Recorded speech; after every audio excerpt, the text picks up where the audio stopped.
All right, everyone, we're live. Great. Welcome, everyone. Thank you so much for joining us today for the Y&Y Diversity launch. We're to be here, and we just wanted to welcome from all around the world that are joining us today. And first, I'm going to introduce you to Yunus Youth quickly. We are an international organization that supports social entrepreneurs with capacity building, mentoring, networking, and access to opportunities. Yunus Youth was founded in 2014 with the support of Nobel Peace Prize laureate Professor Muhammad Yunus, with business successful and solution that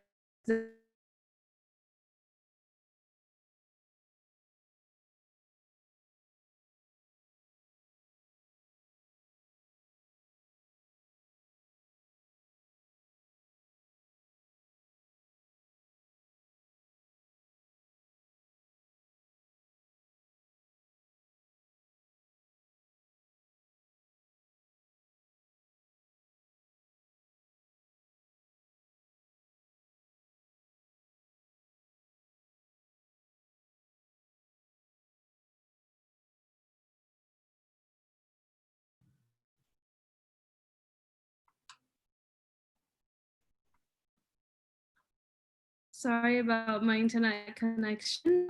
Moving on, I was talking about the Yunus Youth and how it was founded. So far, Yunus Youth has impacted over 4,500 youth in 65 countries with its personalized social building training.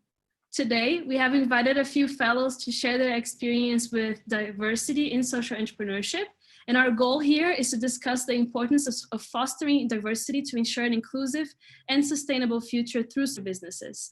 Our speakers are from Tunisia, Peru, Brazil, and Nigeria. They have diverse backgrounds and experiences to share with us. First of all, Khadija.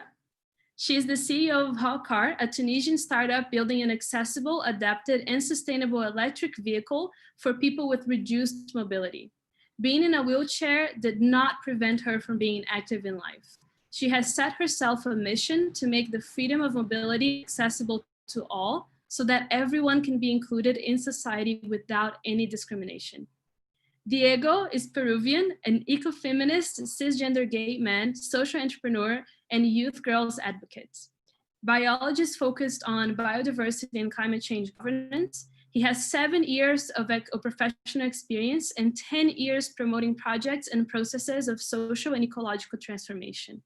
He's also the author of an innovative methodology called Foliar Model for changemakers based on methodology that have reached more than 10,000 people so far.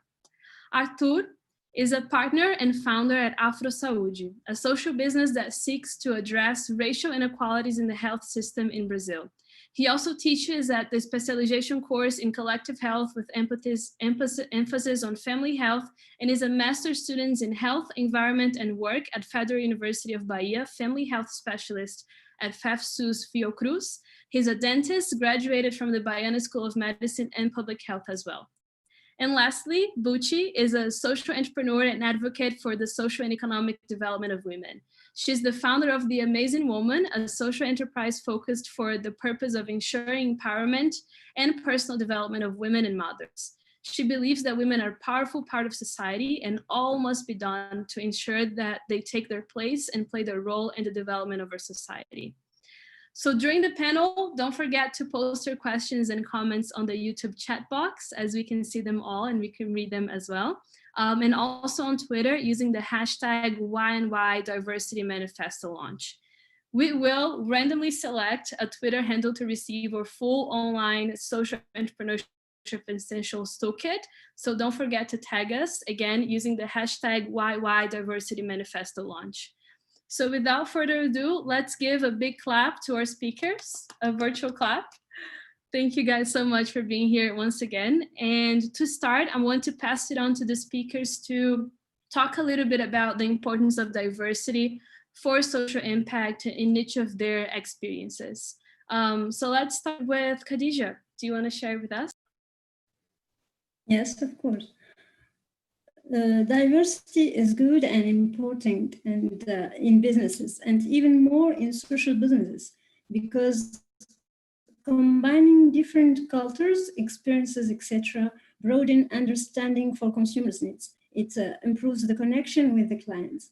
The acceptance to all differences makes the people you work with feel more trusted and respected, and it develops social skills which motivate anyone to give more. And a diverse range of people will be attracted to work with you, and that opens different perspectives and opportunities in the future that can bring new ideas that raises you to a whole new level. So diversity will expand your talent pool, promote innovation, grow your work or business, and improve your business reputation. And speaking about promoting innovation, it is statistically proven that ethnically diverse companies have better performance and that the best workplaces are the ones for diversity and that they have higher revenue growth. So what if we worked in diverse and inclusive environments? And as we spent almost 1/3 of our life at work, what if we did that with people who didn't look like us? I think the world would be totally different, a different place outside of work. And we can lose talent because of discriminating mindset. And if I can mention that Africa have more advantages regarding women, as 24% of active African women are business owners. So I hope that the whole world will be as better and better. That's beautiful, Khadija. Thank you for sharing. It's so interesting to see the tangible impact that diversity has in organizations and in the way that the world is formed, and also to create innovative solutions, right? Because as diverse as your team is, it can also be much more innovative than if you have people all from the same backgrounds. Let's go to Artur. Hi, how are you?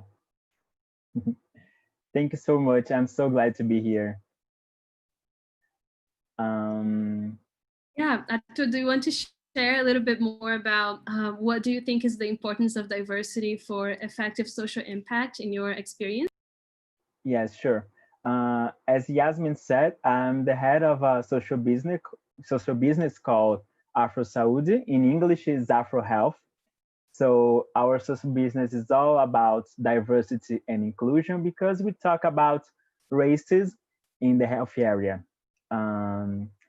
And this racism affects the Afro-Brazilians, as I like to say, not Black population, but Afro-Brazilians in two ways. Afro-Brazilians patients, they constantly suffer racism during consultations from non-Black professionals, from a doctor or a dentist, and they have a hard time finding a Black professional who will most likely be more welcome and understand more about the health issues of a Black person, about mental health or skin problems. And on the other hand, we have a Black person who is graduated in dentistry or medicine, and this person suffers from structural racism here in Brazil, and they have difficult times in the job market and to establish themselves in the professional life. Here in Brazil, society does not recognize us as people who can occupy these jobs. And I lived this problem, and I discovered that a lot of Afro-Brazilians are living these problems too. And the health area is practically taken by white people. And it keeps happening, how we can be more diverse and inclusive and less racist. So for me, the importance of diversity for effective social impact is we need to create and open doors for people experiencing certain problems. we have perfect examples here. We have Khadija, we have Bucci, we have Diego, we have me. We are living this problem and we need to be part of the solution. Our voice needs to be heard. We need access to proper education. We need access to money to build a solution. Without money, we can go anywhere. And we need opportunity, space, and everything else. And our voice needs to be heard. We have so much potential. The LGBT community, women, so much, but people are always closing the door for us. And what Yunus is doing is amazing because we are not only talking about the problem, we talk too much about this problem, but now we are taking action to solve this problem, and that's very important, especially for me because I'm Brazil, and Brazil is one of the most racist countries in the world.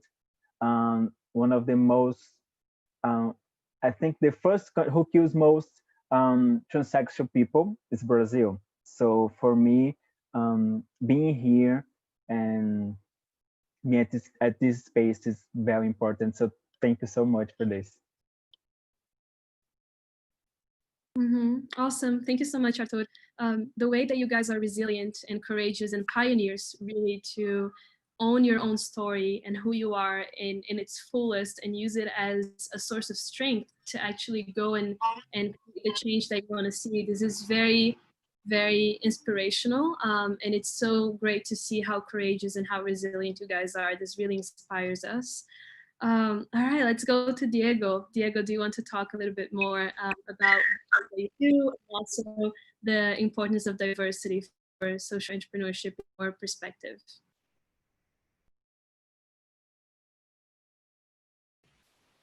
Yes, sure. Thank you, Jasmine. Can you hear me? Yeah? All right. Well, um, I guess I need to start by saying that diversity is not an opinion, it's not something only cultural, but it's actually a fact. So when you have a fact, you actually work based on that fact, and you actually don't try to reduce it or don't try to um, only understand it widely, but also you try to actually design based on that fact. So we need to design not only social entrepreneurship, but also different policies and everything, like the whole system, redesign the whole system based on the fact of our diversity. And it's not only about the differences of our skin colors. It doesn't mean only the differences between our, I don't know, sexual orientation or gender, or what we are able to do or not able to do. But it's also important to realize that even youth is kind of a diverse attribute. And in this system that is adult centric, in for saying it like somehow, it's very important for us to actually start also thinking about and reflecting about our own privileges. I mean, I can be a gay man, but I can speak in English in a country where most of my people actually do not speak in English, and Peru we mostly speak in Spanish, and but still I'm a gay person and I had access to education. But for example, if I go somewhere, I'm very much aware that I might have some more privilege than, for example, compared to a woman per se. So I believe that diversity, especially when dealing with social issues, diversity needs to be understood in a personal way. So, I mean, there's a phrase saying that, or a quote, that the personal is actually politics as well. So taking that into account is something that is going to change the way how we approach things, not only social entrepreneurship. Now, specifically on that, I believe that diversity is much is widely invisibilized. It's not like completely open or explicit as we urgently need right now, especially in this crisis that we're living in the world. Diversity, especially like diverse populations, are experiencing and suffering in a much like worse way than other populations, and we need to speak that out loud as well. So yeah, that will be kind of my reflection. As a social entrepreneur here in Peru, it's been kind of a difficult way because I'm not heterosexual, but still I'm kind of manly. So at times I need to explicit some people that yes, I am gay, but I am like that. Oh, but you're not supposed to be like this and this and this. No, I mean, we're diverse in so many different ways. So it's important for um, I mean, I'm speaking only about the LGBT community. It's important for LGBT people to actually come out of the closet in the social entrepreneurship ecosystem, because there are more people that we can actually inspire, or maybe in a way help and support, so that it can actually start thinking, okay, so what society is telling me that I am, or how society is valuing me, is actually not that true. I mean, I can have some kind of I don't know, role models out there, and if we can actually be those kind of role models that we needed to see or to meet or to know when we were younger, well, that's going to be amazing. So I mean that this kind of reflection applies to actually social entrepreneurship, but it also applies to the whole society. So I really appreciate that Yunus and Youth is actually, just like Arthur said, taking action into it. I mean, it's amazing that half of the panelists are actually Afro descendants. So I'm terrific by that. And yeah, let's keep it further. Let's keep pushing this agenda forward. The politicians are not gonna do this for us. We need to do it by ourselves. And for example, maybe next year it will be amazing if like trans people actually can be part of this as well. If we can actually find them and support them and encourage them to actually lead this kind of path as well. So yeah, that will be my reflection. Absolutely. And that's a great vision to live us with as well, that we increase even more diversity, right? I think this should be a goal for every organization that supports young people in social entrepreneurship, or even social entrepreneurs themselves, the public sector. This should be the goal for society in general, right? To have even more diversity being represented in those spaces. And I like how we spoke about being aware of your privileges as well, and being aware of where you're coming from and how you can use that to also empower other people and to continue fostering innovation, like Khadija was saying, to continue changing the way that society approaches underrepresented people, like Artur was saying, continue doing that work. And that's inspiring, that's beautiful. Now, last but not least, let's go with Buchi. Buchi, do you want to share a little bit about your background and also your views of the importance of diversity for social entrepreneurship? Okay, so hello everyone. My name is Buchi Nuka. I'm from Nigeria. A big well done to the other panelists on this session. Hello, Yasmin. So I'm a social entrepreneur based in Nigeria. I'm the founder of The Amazing Woman. And what we do is to train women, especially mothers, on how to monetize this skill, because we're building an economy that is digitally and financially inclusive for all mothers. And that is our manifesto, that is our drive, and that's what we stand for. So I'm also a mom of 2 children, and diversity for me, in the words of Mahatma Gandhi, is simply, he says, our ability to teach unity in diversity will be the beauty and test of our civilization.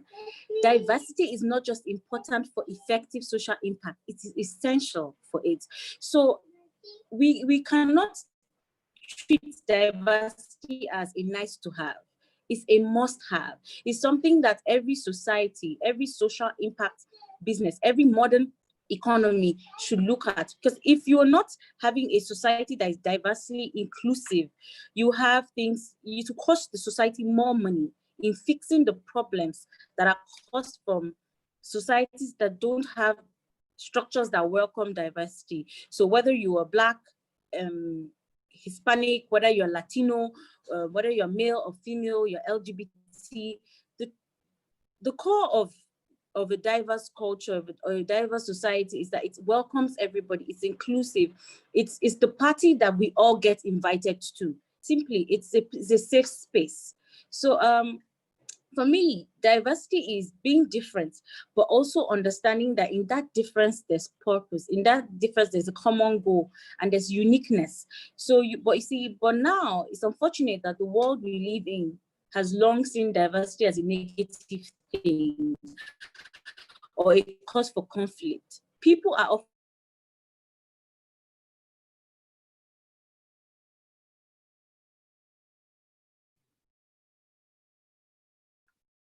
Oops, I think we lost Bucci for a second.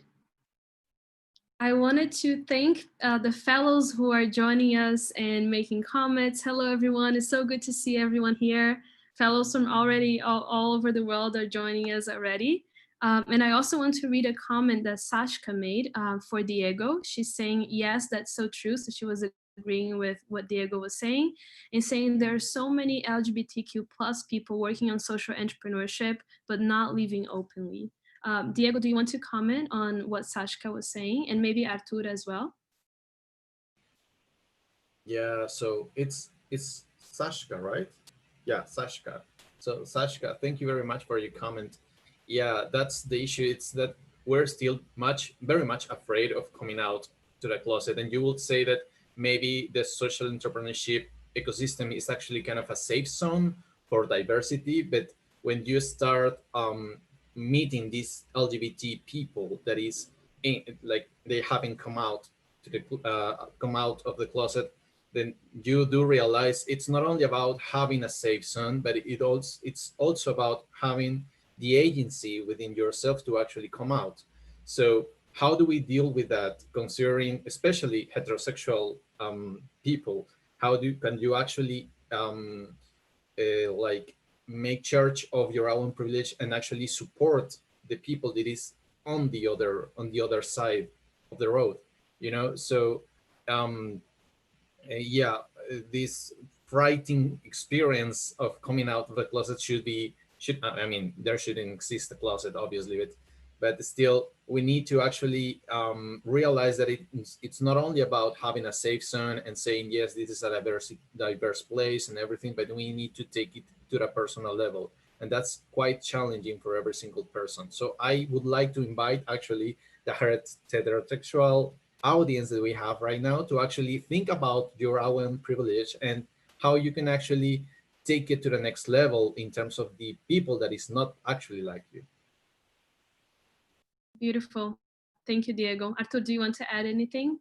Yes, I wanted to talk about. I was about to unmute my phone because Diego talked about the LGBT, the audience of LGBT teen or social entrepreneurs, and it's the same thing here in Brazil. There aren't a lot of social business focused on the LGBT community or lead by an LGBT team or person. Um, for example, Afro Saúde, my partner is my husband, my husband. So not everyone knows this, but until now, it wasn't a problem for us at this space. But I don't know if people don't know about it yet. But we also don't hide, and I understand what the position that Sasha leave as well. She talked at the comment here that she don't live openly because it can affect her work, and there aren't a lot of social business here about the LGBT community. I saw, for example, a health tech focus on finding doctors, psychologists for LGBT people, and there is also a mental health service for them, but it's very rare. It's and they didn't come out yet. Interesting. Thank you for sharing your perspective, guys. Now I have a question for all of you. So when Bucci was speaking, she was saying how the core of diversity is inclusion. But we live in a world that's very exclusive, right? Our world in general was built by white old men, and it's very hard to just ensure our representation in different spaces. what are some of the challenges that you guys have faced as social entrepreneurs to make sure that you are included in the area that you want to enter as social entrepreneurs, whatever field it is? And let's start with Khadija.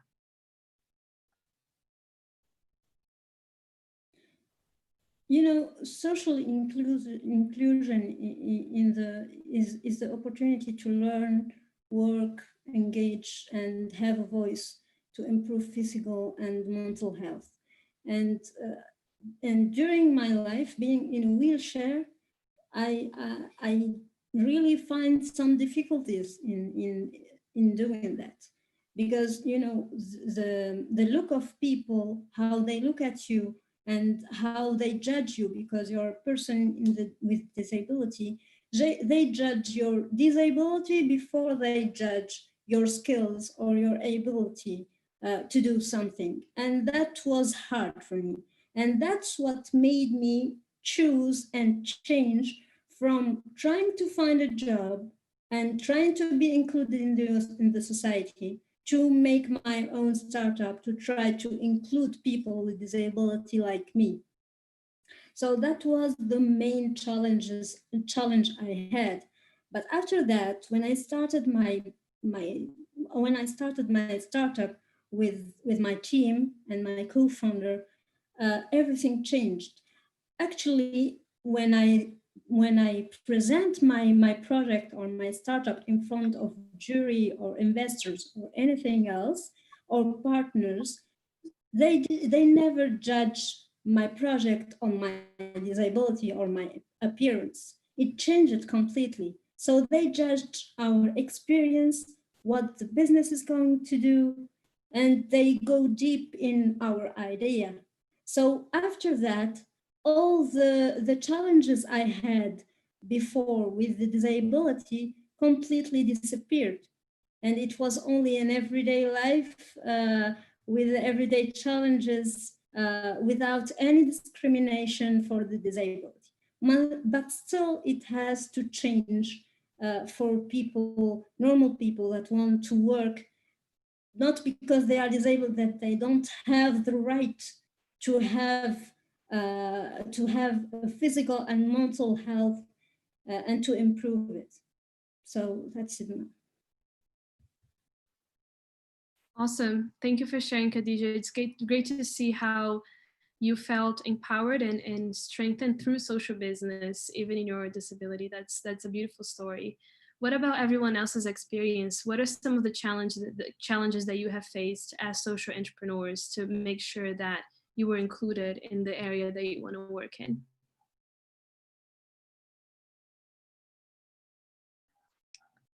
Anyone can jump in. Let's go maybe with Buchi, since she's here.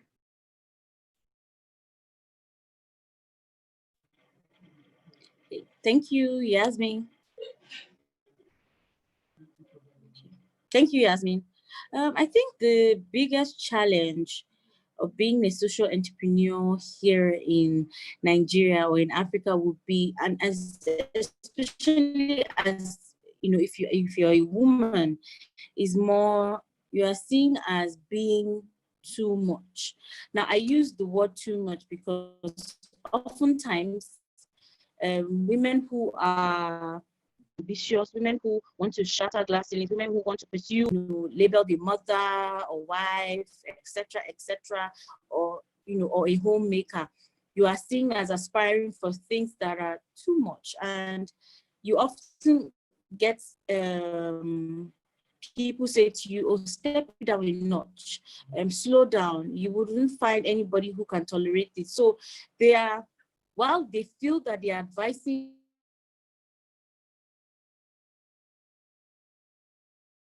you, on how best to be seen, male of course, you are set to do certain things. So you are a human being not only to enjoy being to enjoy that being, that form, that life that was given to you, and to do things with it. So it could range from being more than a homemaker, from being more than a mom, to being an astronaut, a pilot, to being a lawyer, to being an artist, to be a business owner. So I think, but now the things are changing in us because more women are being included into certain areas of decision making. More women are stepping forward. So for a young woman like myself, I'm very privileged to have a supportive family. I'm very privileged to have women who have set the pace for me to thrive. So ordinarily, what would have kept me coward would have made me feel, you know, I have to aspire to only X, Y, Z.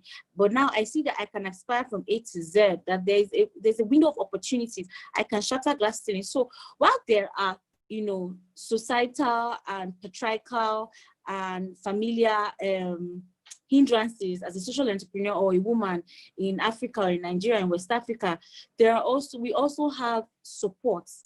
You know, certain institutions are being broken down, certain traditions are being broken down. Women are starting to create spaces for other women to thrive. So while it would have been difficult 30 or 40 or 50 or 60 years ago, now more and more women, even men, we need to give the men some credit, are also, you know, joining in the campaign to amplify our voices and our strengths and saying that you are more than your biological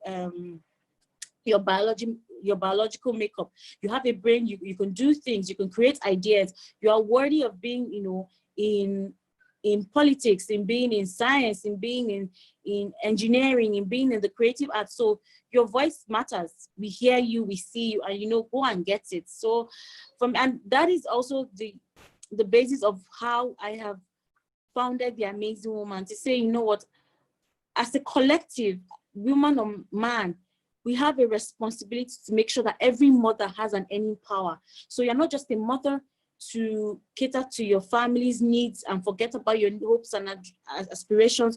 You are a mom because you envelope all. You are the window where, because if you have a mom who is educated, who is empowered, you have a nation that is so powerful. I think that just, you know, so while we would have challenges, I would also, you know, honestly say that the doors are opening up for us. Ceilings are being brought down. So it is not as difficult in some, you know, in being a social entrepreneur. While accessing certain grants may be difficult in a male-dominated field, there's also support. Women are supporting each other, and if we men are stepping up to give us room to become more. So yeah, that's what I say. Thank you. Awesome. Thank you, Buchi. Yeah, definitely we need everyone to ensure an inclusive world, not only those who still are underrepresented, but those who have the privilege to be represented already and can help create a path for those who are underrepresented still. And as we were talking before about having role models and so on, someone is commenting that they have discovered Khadija recently and that Khadija has become a role model for Mariam. This is the person who wrote the comment, and that she is a true source of inspiration. So shout out to you, Khadija. That's beautiful. Thank you very much. That's the power. Thank you, Khadija. That's the power of making sure that your voice is heard and actually represent people in our community. That's beautiful. Let's go with Diego and Artur. Let's start with Artur. What are some of the challenges that you have faced so far? For me, sometimes I have to spend time explaining what racism is, and that my product is about inclusion and not about segregation. And the first time that I pitched about Afro Saúde, the judge asked me about, no, he didn't ask me, he said that the product was segregating. So I had to spend that 1 minute at the pitch to explain to him what racism is. And that happened a lot last year, but this year it changed. So a lot of people understand now the purpose of my social business, but I still find 1 or 2 people that think that it's a segregating product. But it's an exercise because everybody has different understanding about what racism is and how racism can affect different areas, working areas, health, economics and everything else. Awesome. Thank you, Artur. I can imagine how bothering it might be to have to explain why you started over and over again to people that you want to invest in you. But yeah, thank you for the work that you do. And also it's beautiful that, you know, in a way to reach the end, the goals that you have with your social business, you also raise awareness and you also bring those questions to the table, those discussions to the table. So that's also very powerful, the way that it gets to people and how it impacts them as well, to think about those issues. Yes, Diego, what are some of the challenges that you have faced as a social entrepreneur? Yeah, well, I recall a time, probably in 2013, that there was this international network that was spreading around the world, and it obviously reached Lima, and they started to make a call for social entrepreneurs under 30 years old. And I remember that I applied, I tried to get into it, but I actually didn't make it. Um, After a few months, I started talking with kind of the curator of that international network. And I was interviewing him for a job, asking him, how do you see diversity? How do you see youth and so on? And I remember that he answered to me about diversity in general, not only related to the LGBTQ issue. He told me that um, he felt that their community, that the people that got selected were too white,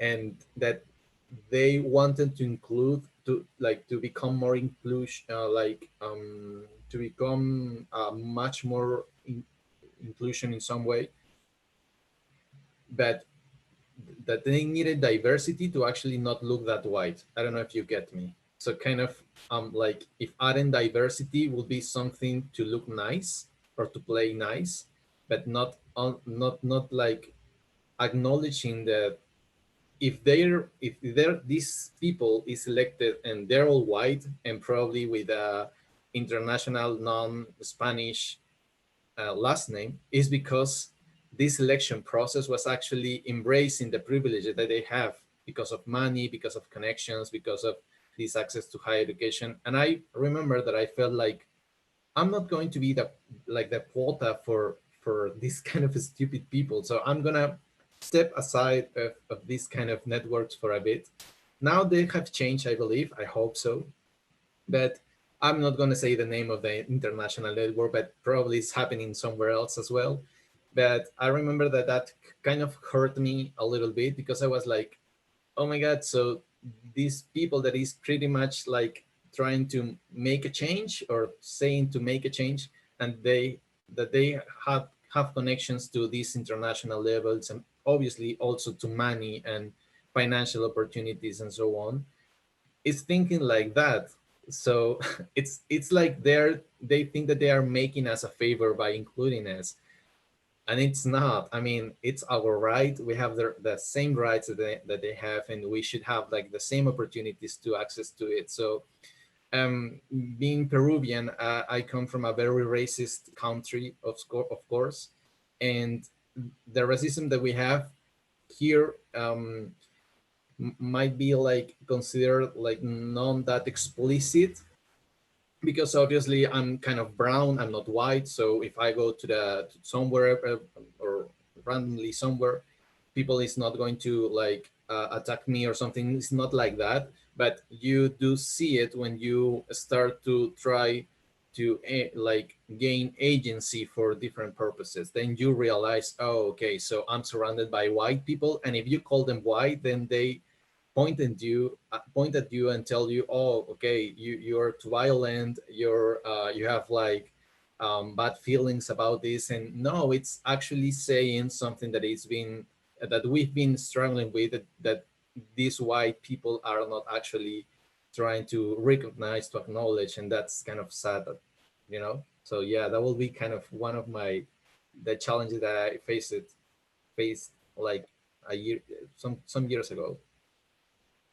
Yeah, absolutely. Wow, I totally relate to that as well. And also, since you guys face those challenges, and you still do on a daily basis as social entrepreneurs, what are some of the recommendations you would give to other social entrepreneurs who are underrepresented and are going through those challenges right now? Let's start with Khadija again. I think my only advice is to persevere and persevere in what you are doing, and to be included in the society, fight for it. But also, as people that are a bit discriminated from the society, don't start also to play in the games of others, and stay open and open to diversity, as different, you can gain different skill sets, backgrounds, experiences, and being able to collaborate with others and learn from others too. It is important, and this will bring innovation, and it will come from the conflict that arise when teams are diverse, as you listen to different ideas from different types of people. And with that, you can attract different types of people around you that can raise you. Yeah. So, and I will say it's third time, persevere. Thank you, Khadija. That's great. Vuchi, what would you say to people who are underrepresented in social business and want to raise their voices? Okay, first off, let me take you on the journey, right? So while I said diversity is the party, it's the big party, we're all different, people come from different backgrounds, but we need an invitation into that party. So, and that invitation is inclusion.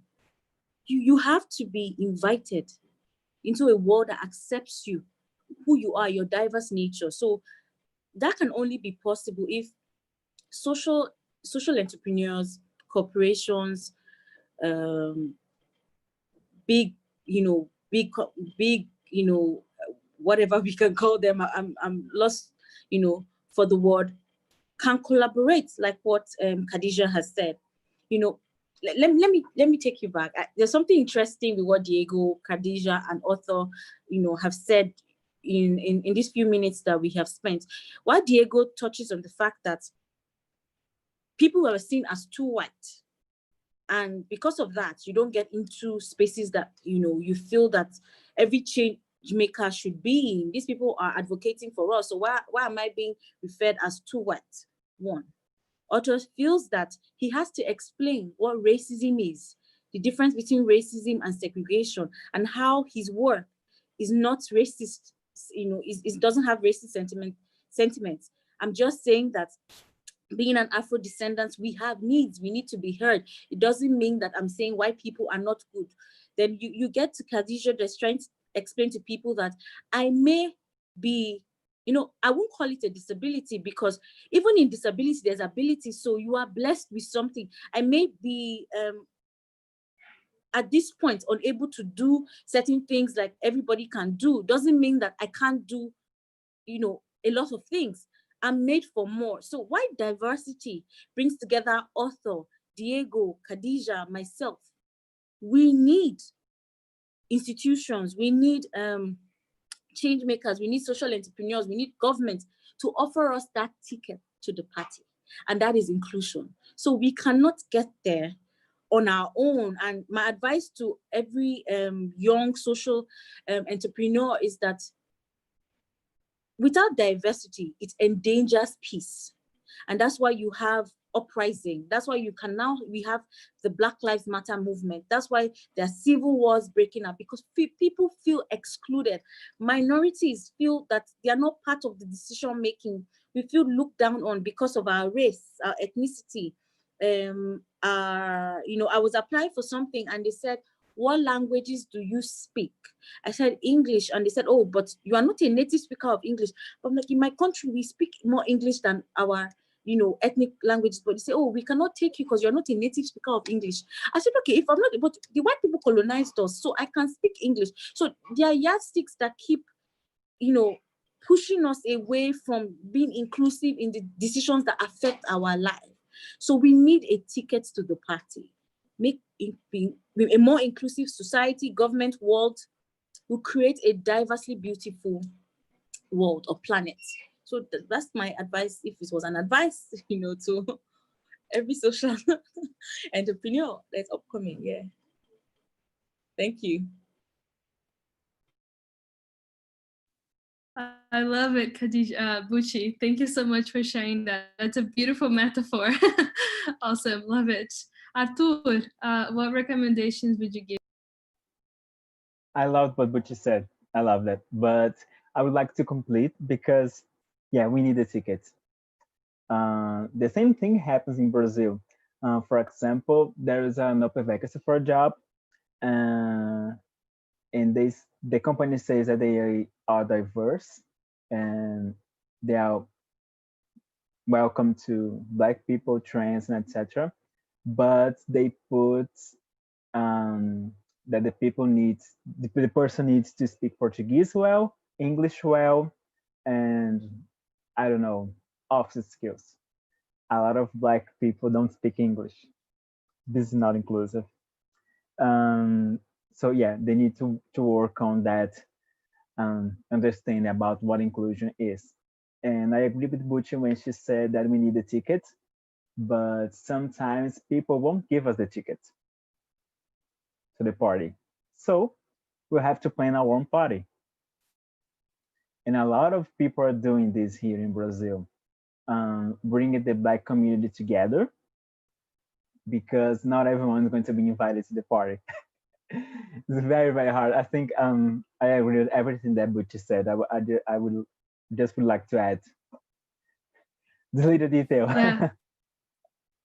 Yeah, that makes a lot of sense, Artur. And a lot of times, I think the English example you gave is perfect, because speaking English, like Diego was also saying earlier, is a huge privilege in many countries. I can speak for Latin America and Brazil. It's a huge privilege.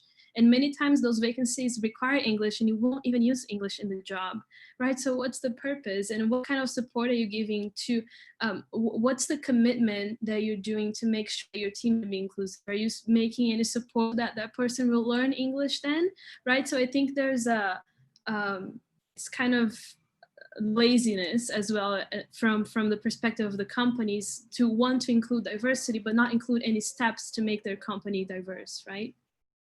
Yes, what Paul is saying at the chat here is very important about the investment. It's a perfect example. Yes, Paul is saying, just to read his comment, Paul is saying that getting an investment from venture capital or an angel investor for African funded and run social business has been one of the most common challenges here in East Africa. He says a foreigner will come, do the same thing, and get the investment. Yeah, that's a really important, point. And Frank is saying diversity is not a cool word; it is a must to face at every aspect. That's awesome. Diego, do you want to finish up by saying your recommendation? Yes, I love what Bucci, Arthur, and Khadija have said already, and I would like to follow up this party example. It probably means because we're really wanting to go outside and stop this pandemic and this quarantine. Probably it's that feeling that we all have been sharing around the world. So the thing is that when you go to a party, please, you need to go with your friends. You need to go with your family. You need to go with the very close people that you have around you, right? For many years, I believe that I needed to face these kind of challenges on my own. But then I realized, no, I have my family, I have my friends, I have my colleagues, and come on, they're going to support me not only or mainly not because I'm gay, but mainly because I'm Diego, mainly. So basically, I haven't changed that much. So trusting your your family is important, and you need to go with your family there, because if there's more many people in the party that we are going to start organizing by ourselves, then we're going to be louder than the other party, and that's a great thing to do. And last but not least, I believe that you need to dance and get drunk if you want, or enjoy as much as you can on this party. So that's basically the meaning that for me has this, I don't know, example of the party. I completely love it. I believe that I'm going to use it for my coming workshop as well. So thank you very much, Gucci, for that. Awesome. Yes, we get the ticket to the party. We take our community with us. We make it a fun and loud party so that people can not only have us there, but also we can be seen as well. And I love that. I think that's beautiful. And that's what Yunus Youth is trying to do with creating a diversity manifesto. We are also reviewing the whole selection process that we have for our network. We're reviewing the current diversity stats that we have in the current alumni in our community, and thinking about how we can increase representation for underrepresented groups in our community.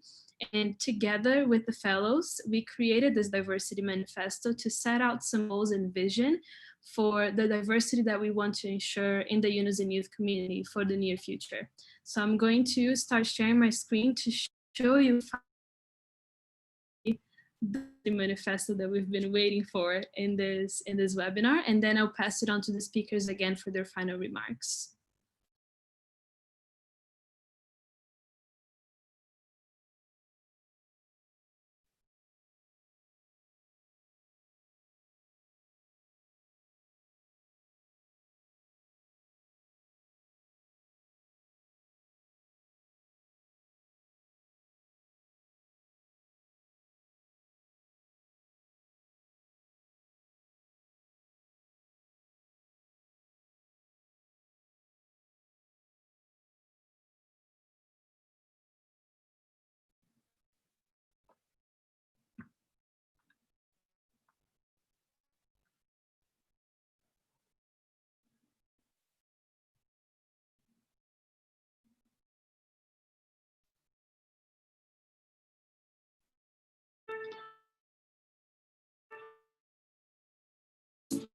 Is an expression of our individualness and a powerful condition for collective change. It includes, but it's not limited to, our race, ethnicity, nationality, and migrant status, language, sexual orientation, gender identity, religion, socioeconomic status, age, physical and mental ability, and marital status. It is a product of our story, our background, our upbringing. It is what makes us unique and human, and it takes all kinds to make up the world. We acknowledge that the human race has only survived because of diversity. However, we live in a world where underrepresented still keep raising their voices and being themselves. Almost 80% of organizations lack diversity in leadership positions. Almost 50% of workers have faced discrimination and harassment in the year. At the same time, the benefits of building diversity are clear. Organizations with high levels of diversity perform up to 58% better than organizations with low levels of diversity. Companies with higher diversity are more innovative, more likely to enter new markets, and more open to change. Our network is composed of young social entrepreneurs from over 50 nationalities and multiple gender identities, ethnic identities, and sexual orientations. However, we need to acknowledge that we need to foster a higher representation of young social entrepreneurs from the LGBT spectrum, rural areas, and African diaspora communities. This manifesto will make a commitment to take concrete actions that will further increase the diversity of our community. We acknowledge that diversity goes beyond representation and visibility. To ensure diversity, we need to value other people's cultural backgrounds, stories, and life perspectives. This includes Indigenous groups, women, youth, migrants, the LGBTIA community, people with disabilities, and other underrepresented groups. We are committed to empathizing with our applicants and fellows in order to grasp the true meaning of diversity in our community, one that tolerates various experiences, journeys, and values. We believe that resiliency and strength are present in every human being, and that each individual story must be listened to and valued. Along with diverse backgrounds, we also believe that each person has a diverse set of skills, and that as a platform that supports social entrepreneurs, we must be committed to providing a platform to strengthen those skills.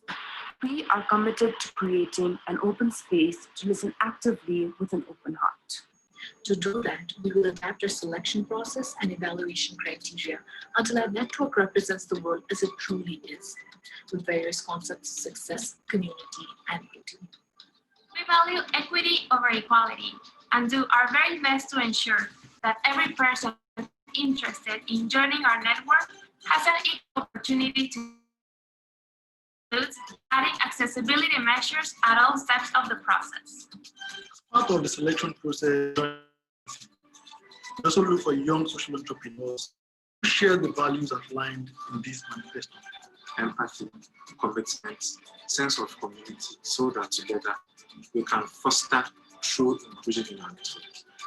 We believe that ensuring diversity is the only way to create and sustain positive change. Diverse life perspectives, stories, and ideas can build up a more inclusive and just one. Diversity allows for true innovation of ideas and solutions. It drives social change and fair economic prosperity. It leads us to concrete and lasting development, which does not leave anyone behind and respects our planetary boundaries at the same time. Therefore, we seek to make our network more diverse each year. We ensure a safe and nurturing environment allows for a group of young entrepreneurs to explore their uniqueness and turn it into effective social change in communities. This manifesto was created with Y&Y fellows from all continents and various racial, sexual, physical, and mental abilities and socioeconomic status.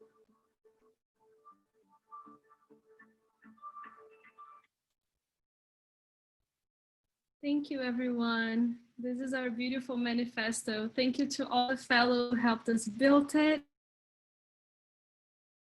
This is only so beautiful because we got many voices included in the process. So thank you so, so much. As we get to the end of this webinar, I would love to ask the Y&Y to copy paste the word cloud again so that people can add their thoughts on how this session went, words to describe how it went. I'm going to also send it to the speakers so you guys can also do it. You can add up to 3 words to describe this webinar that we had today.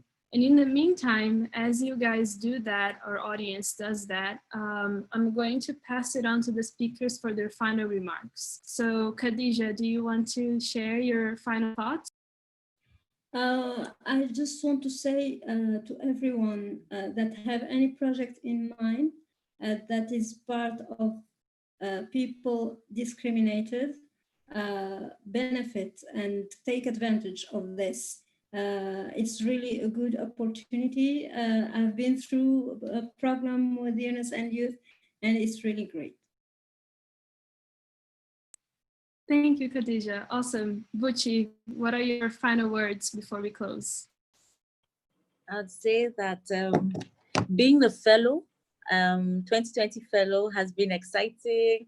And it's, you know, it's so funny that despite we are not physically together, I feel Arthur's smile. He has the most amazing smile I've ever seen. I feel Khadija's warmth. I feel Diego's you know, passion, and I've made so many amazing friends. There's Melissa, there's Carolina, and then it's so amazing because it's like we're all connected. Like I can't physically touch you, but we're sharing ideas, we're brainstorming, we're working on new things post the fellowship. It's been amazing. It's been amazing, and the Y&Y platform is, I think the world just needs to know how wonderful. I don't have words now, so I don't break down, but I've not experienced anything like this. It's changed my life. It's changed the way I see myself. It's changed the way I see others. It's made me more acceptable to the fact that I do have a higher calling and I'm going to see it through. But I can't do it alone. And so I need each and every one of my fellows and, you know, the people I meet along the way. And so it's opened me into a world of possibilities. And to be honest, it's like family. Yes. So I love it a lot, you know. Yes. You know, nice to meet you all again. Yes. And Yasmin has been amazing. Marcella is super amazing. You know, the feedback, the comments, you know, calling you at every time, you always answer your phone. You don't get that, and I don't take it for granted. It's like you 24 hours, you're sleeping on your WhatsApp or on your emails, waiting to help us solve a problem. And so that has taught us that wherever we don't go around, you know, asking, oh, what can our countries or the world do for us? We ask, what can we do for our countries? How can we best serve our people, you know, and the world? So thank you very much, you know, thank you so much. Beautiful. I hope we can meet, you know, one day. Yes. Thank you, Buchi. We are very proud to have you in our network. So oh, I'm very happy to be right back. Yes. Thank you so much. Diego, your final remarks. Yeah, I completely agree with Buchi. Arthur's smiles is like huge, it's like lightning, you know. So yeah, well I guess that my final reflection would be like, I'm a 2015 fellow. So over the years, I have not met a single international network that is actually explicitly dealing with these kind of issues. So my huge admiration to the Yunus and Youth team, because you're showing everybody else the way. So if we can actually share a little bit, and you like are trying to actually embrace the diversity in our countries in a like more functional way, then we're absolutely happy to support it. And yes, that will be it. And let's party sometime. Yes, thank you so much, Diego, also for being part of our network. And as soon as Corona ends, I'm going to say yes to every party I get invited to. So absolutely. Artur, your final remarks. Thank you so much. I was nervous because it's my first time speaking that much time in English. And I was thinking about what if we were all together and Y&Y physically program. It would be amazing. Everybody at the same place, at the same room. It would be amazing, but we are making this work virtually, and the world needs to know about Yunus and Youth program, because it's amazing. It's all new for me. It's a challenge, and I think we need to build more spaces like this. I'd like to thank to the audience, Sasha, who participated a lot, Paul, and everybody from Yunus Network that it's watching us right now. It's amazing. I'm loving the program. It's been very, very important for me. Thank you so much. Thank you, thank you, Yasmin. Thank you, Marcella, too, for everything. Thanks, everyone. Those are beautiful words that really, really encourages. And I'm sure I can speak for the whole team when I say you guys also inspire us, and you also help us continue, keep going in our mission to support young entrepreneurs worldwide. And these are some of the words that people have used to describe this webinar. They said party, which is a great word, I agree. Inspiration, empowering, validating, beautiful, motivating, amazing, powerful, diversity, important, proud, funny, and inspiring. Thank you so much, everyone who participated in it. And thank you because the audience, you made it be this way as well by listening to us and by giving us this space so that we can share perspectives on the topic. So yeah, thank you so much to the audience who joined us today. The video we showed with our Diversity Manifesto is going to be on our YouTube channel after this webinar, so you can access it and share it widely, make your comment. We would love to hear what you thought. Also, if you're part of an organization that also seeks to promote diversity and social entrepreneurship, we would love to get in touch with you. You can email me at yasmin@yunusandyouth.com. I wanted to ask also the Y&Y team to copy paste my email into the chat so that people can use it to get in touch with us. And to our speakers, thank you so much for your time. Thank you for being awesome. Continue doing the amazing work that you're doing. Thank you, YNY team, for being in the backstage, helping us here in the webinar, and also for the amazing work that you guys do. Thank you, everyone, and we'll see you soon. Bye-bye.